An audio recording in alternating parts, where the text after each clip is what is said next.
আসসালামু আলাইকুম। বই পাঠের চতুর্থ পর্বে সবাইকে স্বাগতম। আজকের পাঠ একটু বড় হতে যাচ্ছে, যেহেতু সপ্তাহের শেষ দিন, তাই সবাইকে বলবো ভিডিওটি অন করে আপনারা আপনাদের কাজ করতে থাকুন এবং সাথে সাথে বই পাঠ শুনতে থাকুন। তো শুরু করা যাক। আরশে আজিম সেই কুদরতেরই কেন্দ্রবিন্দু। আল্লাহ তাআলা সৃষ্টি করলেন ফেরেশতা অগণিত অসংখ্য, বিভিন্ন নির্দেশ দিলেন তাদেরকে। নিখুঁত নির্ভুলভাবে নির্দেশ পালনে রত হলেন তারা। আল্লাহ পাক কর্তৃক নির্ধারিত নিয়মে তারা শুরু করলেন ইবাদত। আকাশ, জমিন এবং সকল সৃষ্ট প্রাণী শুরু করল নিরবিচ্ছিন্ন জিকির। নিজ নিজ ভাষায়, অবস্থায় সকল সৃষ্টি নিমগ্ন হলেন আল্লাহ তাআলার বিরতিহীন জিকিরে। এই জিকিরের বরকতেই সৃষ্টিকুল রক্ষা করে চলল তাদের অস্তিত্ব, বংশবিস্তার, বিবর্তন। এভাবে কতদিন কাটল কে জানে। এক সময় আল্লাহ তাআলা সৃষ্টি করলেন নতুন এক সম্প্রদায়কে।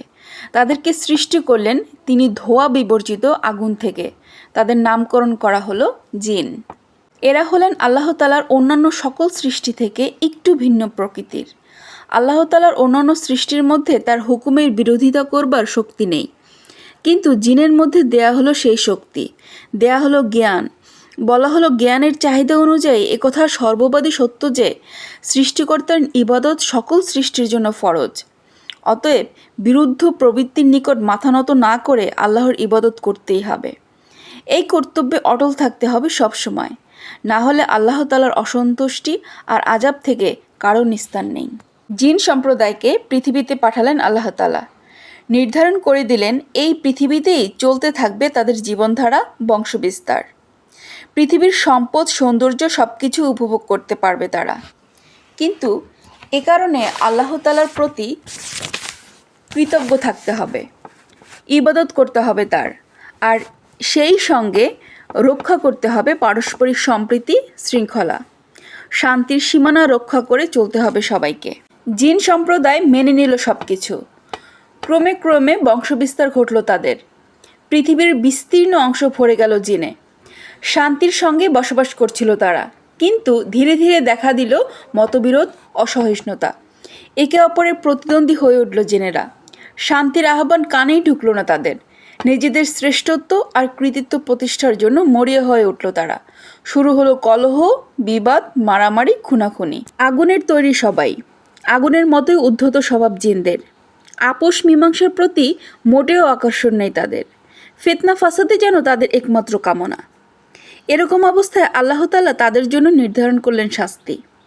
শান্তির সীমানা লঙ্ঘনের শাস্তি দেওয়ার জন্য পৃথিবীতে ফেরেশতাদের এক বিশাল বাহিনী পাঠালেন আল্লাহ পাক।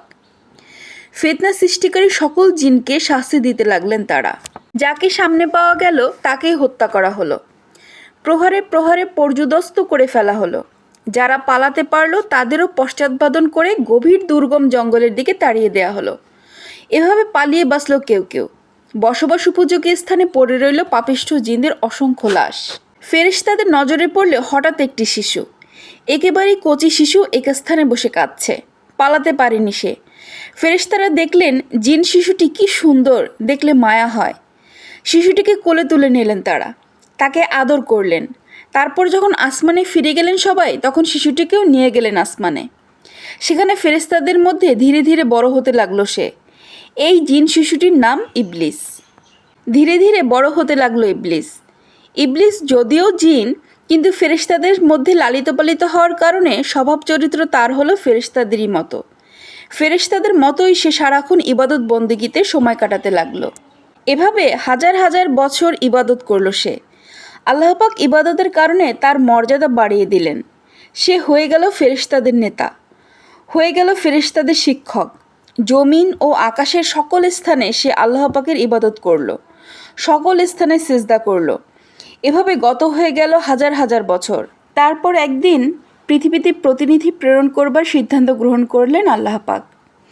স্থির করলেন পৃথিবীতে প্রতিনিধি হিসেবে প্রেরণ করবেন তিনি নতুন এক সৃষ্টিকে।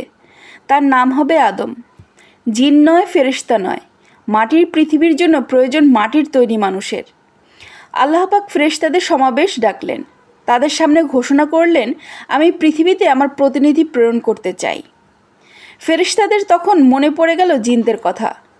তারাও প্রতিনিধিত্ব লাভ করেছিল পৃথিবীর। তারপর শুরু করেছিল কী রকম অন্যায় আচরণ, শুরু করেছিল অশান্তি, হানাহানি, রক্তপাত। সেই বিস্মিত বিশ্বের কথা স্মরণে আসতেই ফেরেশতারা নিবেদন করলেন, প্রভু পরওয়ারদিগার, আপনি কি দুনিয়ায় এমন কোনো সম্প্রদায় সৃষ্টি করতে চান যারা সেখানে আবার ঘটাবে অশান্তি, ঘটাবে রক্তপাত? অথচ আমরাই আছি আপনার অনুগত বান্দা, আমরাই তো নিরন্তর আপনার প্রশংসা এবং পবিত্রতা বর্ণনা করছি যেরূপ আপনার নির্দেশ। আল্লাহ তাআলার অটল সিদ্ধান্ত ঘোষিত হলো, অতঃপর নিশ্চয়ই আমিই জানি যা তোমরা জানো না। ফেরেশতারা নীরব হয়ে গেলেন। আল্লাহ পাকের সিদ্ধান্তই চূড়ান্ত, সত্যিই তিনিই সব কিছু জানেন। আদি অন্ত, প্রকাশ্য গোপন সকল কিছুই তো তারই জ্ঞানের আওতায়। ফেরেশতারা নূরের তৈরি, তারা মাসুম, নিষ্পাপ। আল্লাহ পাক যা হুকুম করবেন তার বরখেলাপ করার সাধ্য তাদের নেই, কিন্তু আল্লাহ পাকের প্রতিনিধি হবার যোগ্যতা নেই তাদের। প্রতিনিধি তো তাকেই বলে যে তার প্রতিনিধিত্বের কর্তব্য পালনের ক্ষেত্রে স্বাধীন, মুক্ত। তার কাছে থাকতে হবে অমূল্য এক সম্পদ, প্রজ্ঞা, জ্ঞান, আর থাকতে হবে প্রেমময় অন্তর। বিরুদ্ধ পরিবেশে হবে তার প্রতিনিধিত্বের পরীক্ষা। বিস্মৃতির অন্ধকারে তাকে প্রজ্বলিত রাখতে হবে আল্লাহ পাকের স্মরণের অনির্বাণ জ্যোতিশিখা। প্রেম ও প্রজ্ঞার হবে জয়, চিরবিজয়। কিন্তু ফেরেশতাদের তো ওসব কিছু নেই। যদিও নূর তারা, যদিও নিষ্পাপ, তবুও প্রেমহীন, প্রজ্ঞাহীন। প্রজ্ঞার অধিকারী করেছিলেন আল্লাহ পাক জিনদেরকে, দিয়েছিলেন পৃথিবীর প্রতিনিধিত্ব। কিন্তু তারা তো আগুনের তৈরি, আগুনের মতোই উদ্ধত স্বভাব তাদের। তাদের সে উদ্ধত স্বভাবের প্রচণ্ড প্রতাপে তারা নিজেরাই নিভিয়ে দিয়েছিল আল্লাহ তাআলার প্রধানতম নিয়ামত, প্রজ্ঞার আলো। যোগ্যতার বিচারে ব্যর্থ বলে প্রমাণিত হয়েছে তারা। তাই পৃথিবীতে প্রতিনিধিত্বের দায়িত্ব বহনের জন্য এবার আসবে নতুন এক সৃষ্টি, নতুন এক রহস্যময় জীবন। সেখানে আলো আছে, অন্ধকারও আছে, পুণ্য আছে, পাপও আছে, আছে প্রবল বিরুদ্ধ প্রবৃত্তি, আছে বন্ধুর যাত্রাপথ, আছে স্খলন আর পতনের সীমাহীন সুযোগ। সেখানেই প্রকৃত মানুষেরা প্রতিনিধিত্ব করবে অন্য সমস্ত সৃষ্টির, সকল জীবনের, সমস্ত নিঃস্বর্গের। প্রজ্ঞার দিক নির্দেশনা দিয়ে আর প্রেমের শক্তি দিয়ে সকল বিরুদ্ধবাদিতা জয় করে আল্লাহ পাকের সন্তুষ্টির অক্ষয় মঞ্জিলের দিকে এগিয়ে চলবে সে, আল্লাহর প্রতিনিধি। সেই বিপুল যোগ্যতা দিয়ে আদম সৃষ্টির পরিকল্পনা করলেন আল্লাহ তাআলা।